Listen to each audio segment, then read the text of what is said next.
সুপ্রিয় শিক্ষার্থী বন্ধুরা, তোমরা কেমন আছো? আশা করি ভালো আছো। আজকে আমরা দ্বাদশ শ্রেণীর প্রথম অধ্যায়ের ব্যবসায় সংগঠন ও ব্যবস্থাপনা দ্বিতীয় পত্রের প্রথম অধ্যায়ের ব্যবস্থাপনার চক্র, ব্যবস্থাপনার তরসম এবং ব্যবস্থাপনার সার্বজনীনতা নিয়ে আলোচনা করব। চলো মূল আলোচনায় যাওয়া যাক। প্রথমে আসো ব্যবস্থাপনার চক্র।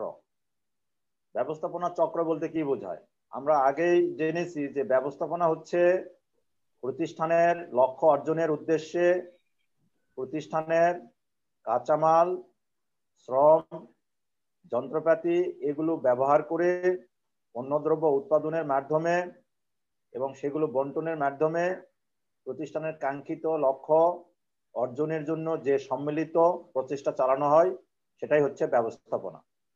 ব্যবস্থাপনা প্রতিষ্ঠানের লক্ষ্য অর্জনের সঙ্গে জড়িত। ব্যবস্থাপনার মাধ্যমে সর্বনিম্ন ব্যয়ে সর্বোৎকৃষ্ট উপায়ে প্রতিষ্ঠানের লক্ষ্য অর্জনের একটা সমন্বিত প্রচেষ্টা। তো এই সমন্বিত প্রচেষ্টার মধ্যে অনেকগুলো কাজ জড়িত রয়েছে। এই কাজগুলো সম্পাদন করার মাধ্যমেই মূলত ব্যবস্থাপনা তার লক্ষ্য এবং উদ্দেশ্য অর্জন করতে পারে। তো এই লক্ষ্য এবং উদ্দেশ্য অর্জনের জন্য ব্যবস্থাপনার কতগুলো কাজ সম্পাদন করতে হয়। এই কাজগুলো ধারাবাহিকভাবে একটার পর একটা সম্পাদিত হয়।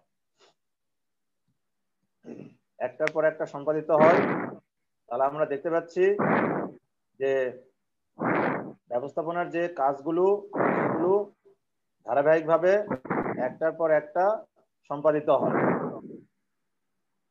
তোমাদের কার মাইক খোলা আছে?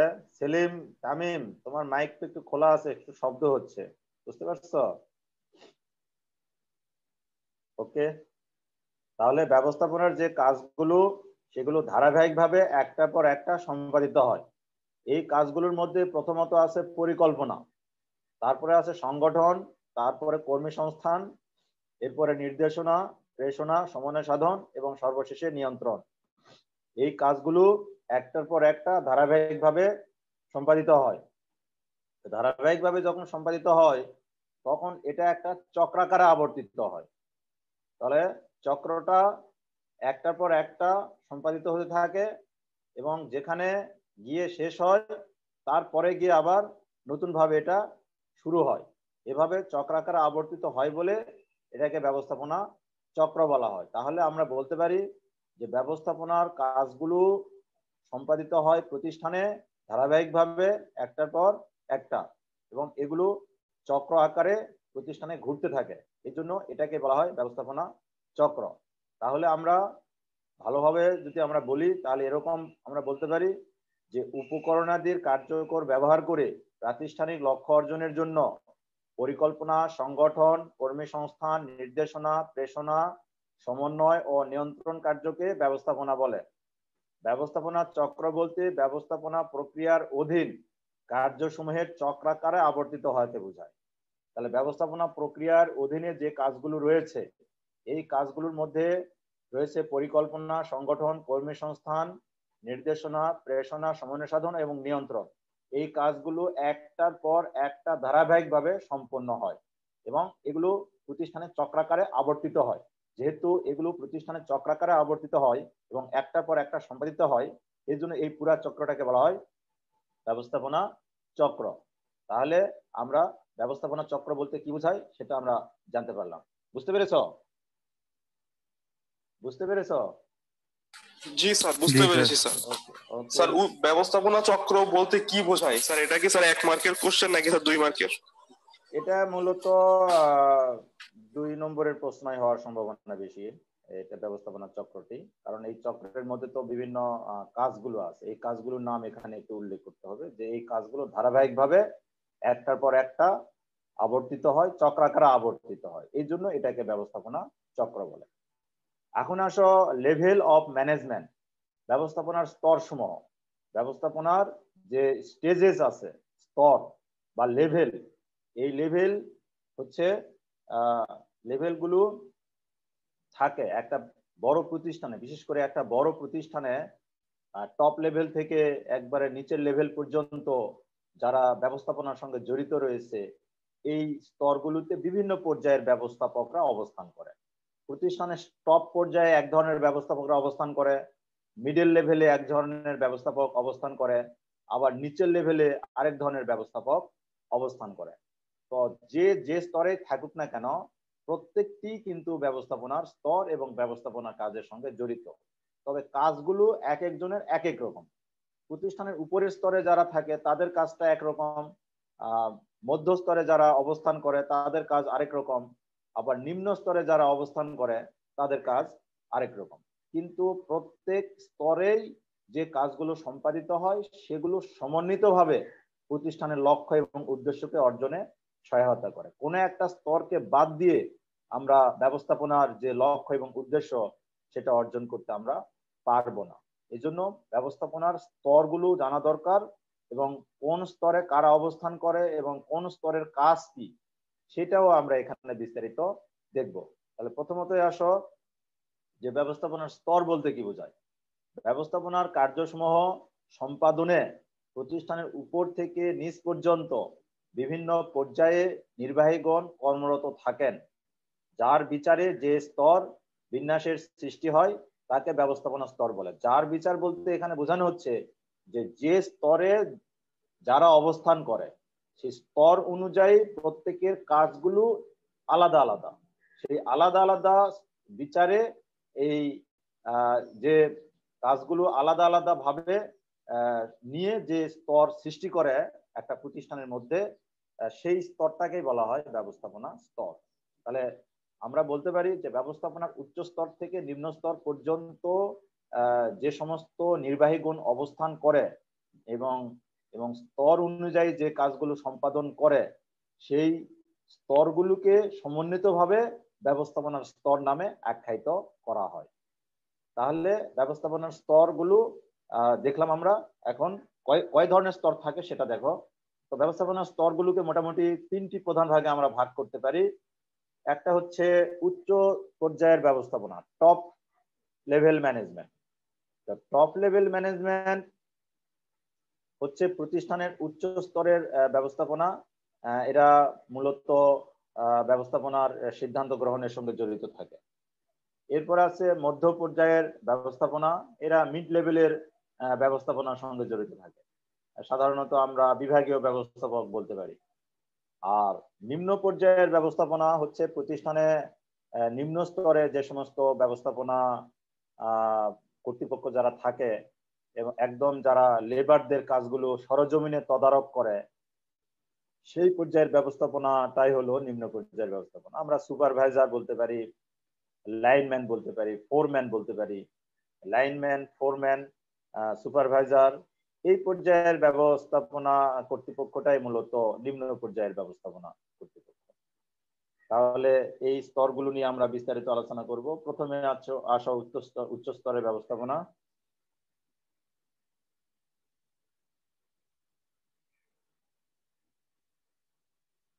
গালিব জয়েন করেছো? গালিব, গালিব। জি স্যার, আসসালামু আলাইকুম স্যার। ওয়ালাইকুম আসসালাম। তুমি একটু পরে জয়েন করলে তাই না? জি স্যার, স্যার ইলেকট্রিসিটি ছিল না স্যার, ওয়াইফাই ইউজ করছি স্যার। আচ্ছা ঠিক আছে, ঠিক আছে। এখন মাইকটা বন্ধ করো। এখন আসো উচ্চ পর্যায়ের ব্যবস্থাপনা। উচ্চ পর্যায়ের ব্যবস্থাপনা নিয়ে আমরা এখন আলোচনা করব বিস্তারিত। তো উচ্চ পর্যায়ের ব্যবস্থাপনা বলতে কি বোঝায় দেখো। প্রতিষ্ঠানের শীর্ষ পর্যায়ে নির্বাহীদের সমন্বয়ে গড়ে ওঠা ব্যবস্থাপনাকে উচ্চ পর্যায়ের ব্যবস্থাপনা বলে। একদম প্রতিষ্ঠানে যারা শীর্ষে অবস্থান করে, শীর্ষে অবস্থান করে কারা? প্রতিষ্ঠানের chairman, managing director, managing board এবং অন্যান্য বিভিন্ন বিভাগের ডিরেক্টরেরা। এই ডিরেক্টর, ম্যানেজিং ডিরেক্টর, চেয়ারম্যান এবং প্রতিষ্ঠানের যে সেক্রেটারি, সচিব, এই পর্যায়ের ব্যবস্থাপকরা হলো এরা, যারা প্রতিষ্ঠানের সিদ্ধান্ত গ্রহণের সঙ্গে জড়িত, যারা প্রতিষ্ঠানের নীতি নির্ধারণের সঙ্গে জড়িত, যারা প্রতিষ্ঠানের কৌশল নির্ধারণের সঙ্গে জড়িত এবং যারা প্রতিষ্ঠানের পরিকল্পনা প্রণয়নের সঙ্গে জড়িত। এই পর্যায়ের ব্যবস্থাপকরা মূলত প্রতিষ্ঠানকে পরিচালনার জন্য প্রথমত তারা সিদ্ধান্ত গ্রহণ করেন এবং সেই সিদ্ধান্তগুলো তারা বাস্তবায়নের জন্য নিচের স্তরের ব্যবস্থাপনা কর্তৃপক্ষকে এগুলো অবহিত করেন।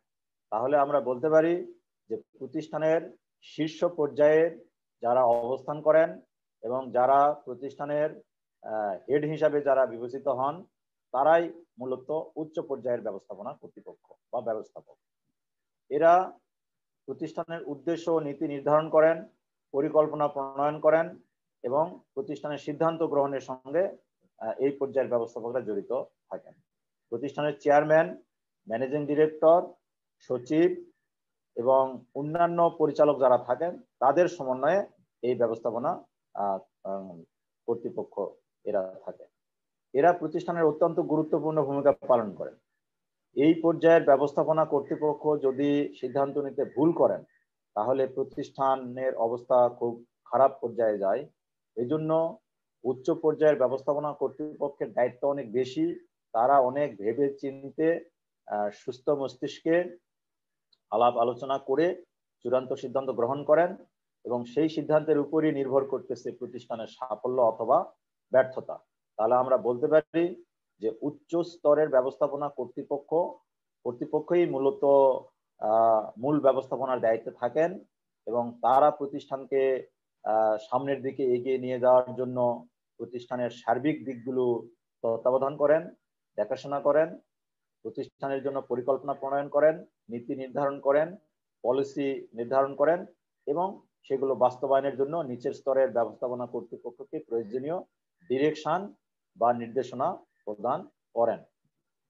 তো তাহলে আমরা যদি সোজা কথায় বলি তাহলে প্রতিষ্ঠানের উচ্চ পর্যায়ের ব্যবস্থাপকরা হলেন প্রতিষ্ঠানের চেয়ারম্যান, প্রতিষ্ঠানের সেক্রেটারি, প্রতিষ্ঠানের ম্যানেজিং ডিরেক্টর এবং প্রতিষ্ঠানের ম্যানেজিং বোর্ড যেটাকে বলে সেই ম্যানেজিং বোর্ডের যারা মেম্বার থাকে তারা সাধারণত বিভিন্ন পরিচালক হয়ে থাকেন। এই ব্যক্তিবর্গরাই মূলত উচ্চ স্তরের ব্যবস্থাপক বা ব্যবস্থাপনার সঙ্গে জড়িত। এরপরে আসো মধ্য পর্যায়ের ব্যবস্থাপনা। তো মধ্য পর্যায়ের ব্যবস্থাপনাটা দেখো এই পর্যায়ে কারা অবস্থান করে এবং কারা এটার বাস্তবায়নের কাজে জড়িত থাকে। উচ্চ পর্যায়ে গৃহীত লক্ষ্য, পরিকল্পনা ও নীতি নির্দেশনা বাস্তবায়নে নিম্ন পর্যায়ের ব্যবস্থাপকগণকে কাজে লাগাতে ব্যবস্থাপনার যে পর্যায়ে কাজ করে তাকে মধ্য পর্যায়ের ব্যবস্থাপনা বলে।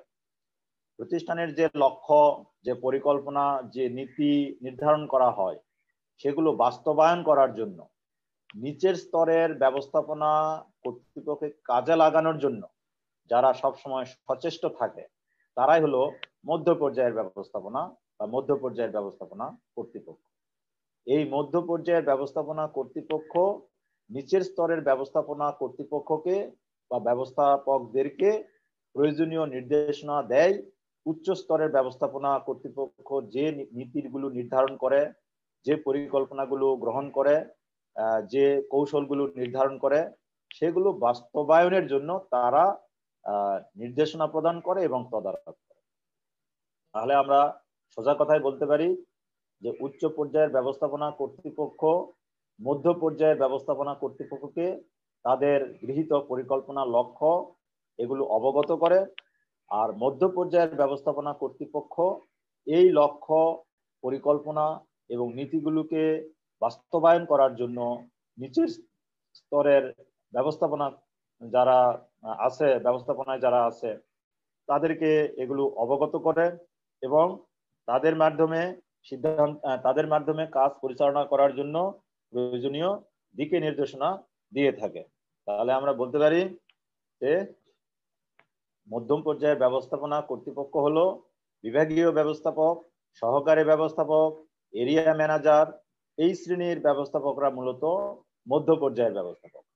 এটা বিভাগীয় ব্যবস্থাপকরা মধ্য পর্যায়ের ব্যবস্থাপক, সহকারী ব্যবস্থাপক যারা বিভাগীয় ব্যবস্থাপককে কাজে সহযোগিতা করে সেটা হলো মধ্য পর্যায়ের ব্যবস্থাপক।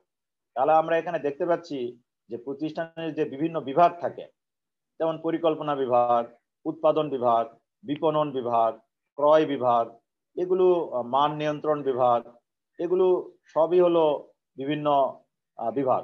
এই বিভাগের দায়িত্বে যারা অবস্থান করে তারা হচ্ছে বিভাগীয় প্রধান এবং তারা হলো বিভাগীয় ব্যবস্থাপক। তাদের কাজে আবার সহযোগিতা করার জন্য সহকারী ব্যবস্থাপকরা থাকেন। এই বিভাগীয় ব্যবস্থাপক এবং সহকারী ব্যবস্থাপকরা প্রতিষ্ঠানের শীর্ষ পর্যায়ের ব্যবস্থাপনা কর্তৃপক্ষ যে সিদ্ধান্তগুলো বা যে নীতিগুলো গ্রহণ করছে, যে পরিকল্পনাগুলো গ্রহণ করছে, সেইগুলো এই মধ্য পর্যায়ের ব্যবস্থাপকরা সেইগুলো বাস্তবায়নের দায়িত্ব তাদের। তারা নিজেরা পুরাপুরি বাস্তবায়ন করতে পারেন না, তারা তাদের অধীনস্থ যে নিম্ন পর্যায়ের ব্যবস্থাপকরা যারা আছেন তাদের মাধ্যমে এগুলো চূড়ান্তভাবে বাস্তবায়নের দায়িত্ব পালন করেন। তাহলে দেখা যাচ্ছে যে উচ্চ পর্যায়ের ব্যবস্থাপনা কর্তৃপক্ষ যে নীতি নির্দেশনাগুলো, যে পরিকল্পনাগুলো জারি করে, সেই পরিকল্পনাগুলো নিচের স্তরের ব্যবস্থাপক দ্বারা বাস্তবায়নের দায়িত্ব যারা পালন করে তারাই হচ্ছে মধ্য পর্যায়ের ব্যবস্থাপনা কর্তৃপক্ষ। এবং এই মধ্য পর্যায়ের ব্যবস্থাপনা কর্তৃপক্ষ তারা তাদের কাজের জন্য ঊর্ধ্বতন কর্তৃপক্ষ বা উচ্চ পর্যায়ের ব্যবস্থাপনা কর্তৃপক্ষের কাছে দায়বদ্ধ থাকে এবং তাদেরকে জবাবদিহি করতে হয় তাদের বিভাগের কাজের জন্য, তাদের দায়িত্বপ্রাপ্ত কাজের জন্য, যে কাজগুলোর দায়িত্ব উচ্চ পর্যায়ের ব্যবস্থাপনা কর্তৃপক্ষ তাদেরকে দিয়েছিল। তাহলে আমরা দেখতে পাচ্ছি যে ধারাবাহিকতা উচ্চ পর্যায়ের ব্যবস্থাপনা কর্তৃপক্ষের পরে আসতেছে মধ্য পর্যায়ের ব্যবস্থাপনা কর্তৃপক্ষ। এরা উচ্চ পর্যায়ের ব্যবস্থাপনা কর্তৃপক্ষের কাছে তাদের কাজের জন্য দায়বদ্ধ থাকে। এখন আমরা আসি নিম্ন পর্যায়ের ব্যবস্থাপনা। তো নিম্ন পর্যায়ের ব্যবস্থাপনা কি এবং কারা এটার সঙ্গে জড়িত আছে সেটা আমরা দেখি। যে মধ্য পর্যায়ের ব্যবস্থাপনা কর্তৃক গৃহীত পরিকল্পনা ও নীতি কৌশল মাঠ পর্যায়ে বাস্তবায়নের দায়িত্বপ্রাপ্ত ব্যবস্থাপনাকে নিম্ন পর্যায়ের ব্যবস্থাপনা বলে। তাহলে মধ্য পর্যায়ের ব্যবস্থাপনা কর্তৃক গৃহীত মানে উচ্চ পর্যায়ের ব্যবস্থাপনা তো প্রথমত পরিকল্পনা, নীতি, কৌশল এগুলো নির্ধারণ করে দেন, সেগুলো আবার মধ্য পর্যায়ের ব্যবস্থাপনা কর্তৃপক্ষ সেগুলো স্টাডি করেন। মধ্য পর্যায়ের ব্যবস্থাপনা কর্তৃপক্ষ ওই নীতি, ওই পরিকল্পনাগুলোকে বাস্তবায়ন করার জন্য তারা তাদের মতো করে আবার বিভাগীয় পরিকল্পনা তৈরি করেন। তবে মূল পরিকল্পনাকে বাস্তবায়ন করার জন্য তারা সহায়ক পরিকল্পনা তৈরি করেন। এই সহায়ক পরিকল্পনা অনুযায়ী এই নিম্ন পর্যায়ের ব্যবস্থাপনা কর্তৃপক্ষ যারা থাকে তারা কাজ করে। অর্থাৎ নিম্ন পর্যায়ের ব্যবস্থাপনা কর্তৃপক্ষ মধ্যম পর্যায়ের ব্যবস্থাপনা কর্তৃপক্ষ কর্তৃক প্রদত্ত নীতি এবং নির্দেশনাগুলো তারা বাস্তবায়ন করে। আর মধ্য পর্যায়ের ব্যবস্থাপনা কর্তৃপক্ষ যে পরিকল্পনা বা নীতিগুলো দেয় সেগুলো কিন্তু উচ্চ পর্যায়ের ব্যবস্থাপনা কর্তৃপক্ষের নীতি এবং নির্দেশনার সঙ্গে পুরোপুরি মিল থাকে, তবে সেইগুলোকে বাস্তবায়ন করার জন্য আরো নতুন কিছু সহায়ক পরিকল্পনা বা নির্দেশনা তারা আরোপ করতে পারে নিম্ন পর্যায়ের ব্যবস্থাপনা কর্তৃপক্ষের কাছে।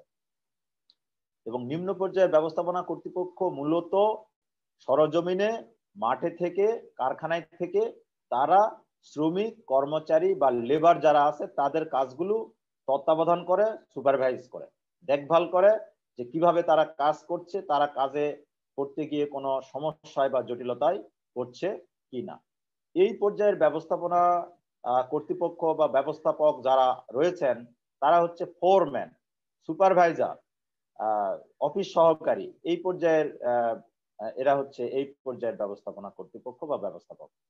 ফোরম্যান কাকে বলে? ফোরম্যান হচ্ছে যারা শ্রমিকদের সঙ্গে থেকে শ্রমিকদের কাজগুলো ওতপ্রোতভাবে তত্ত্বাবধান করে বা দেখভাল করে, সেটাই হচ্ছে ফোরম্যান।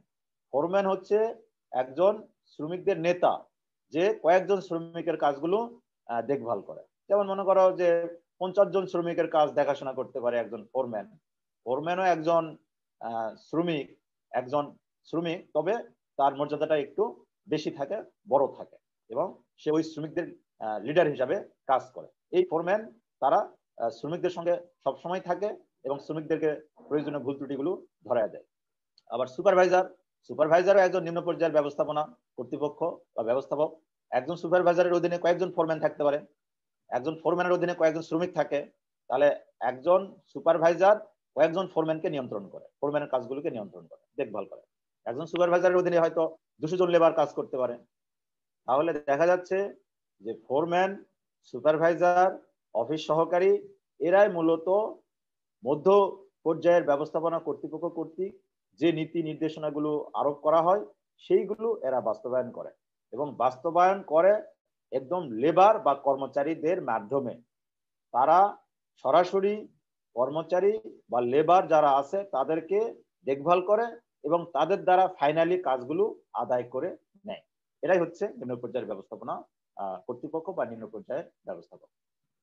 এখন আসো ব্যবস্থাপনার সর্বজনীনতা কি, ইউনিভার্সাল অফ ম্যানেজমেন্ট, ব্যবস্থাপনার সর্বজনীনতা।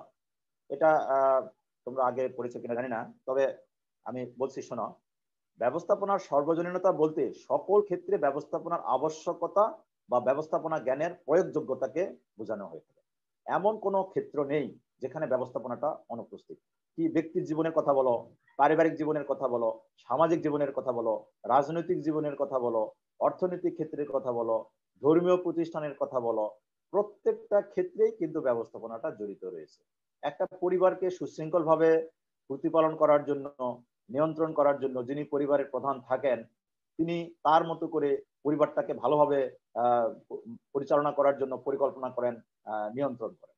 আবার একটা সামাজিক প্রতিষ্ঠান, যদি মসজিদের কথা বলো, একটা মসজিদকে ভালোভাবে পরিচালিত করার জন্য মসজিদের একটা কমিটি থাকে, তারা প্ল্যান করে, তারা পরিকল্পনা করে, নিয়ন্ত্রণ করে, কাজগুলো দেখভাল করে, মুয়াজ্জিন নিয়োগ দেয়, ইমাম নিয়োগ দেয়। এই সমস্ত কাজ তদারক করার জন্য তাদেরও একটা ব্যবস্থাপনার প্রয়োজন রয়েছে। আবার একটা রাষ্ট্রকে পরিচালিত করার জন্য রাষ্ট্রপ্রধান থাকেন, প্রেসিডেন্ট থাকেন, প্রধানমন্ত্রী থাকেন, মন্ত্রী পরিষদ থাকেন। তারা রাষ্ট্রকে সুশৃঙ্খলভাবে পরিচালনার জন্য বিভিন্ন ধরনের আইন প্রণয়ন করেন, পরিকল্পনা করেন এবং নিয়ন্ত্রণ করেন। এগুলো সবই কিন্তু সর্বক্ষেত্রেই কিন্তু ব্যবস্থাপনাটা জড়িত রয়েছে।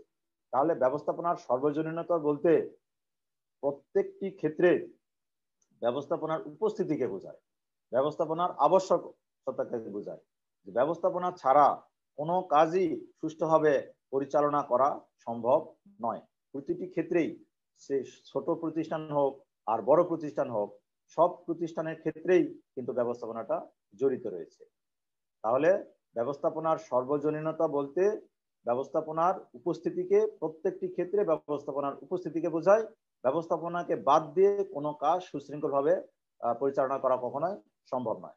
আমাদের রাজনৈতিক ক্ষেত্রেও ব্যবস্থাপনা জড়িত রয়েছে। একটা রাজনৈতিক দল যারা এই দলকে যখন পরিচালনা করে, ফলোয়ারকে যখন পরিচালিত করে, তখন একজন নেতা তিনি পরিকল্পনা প্রণয়ন করেন, তিনি সেটা তাদেরকে নিয়ন্ত্রণ করেন।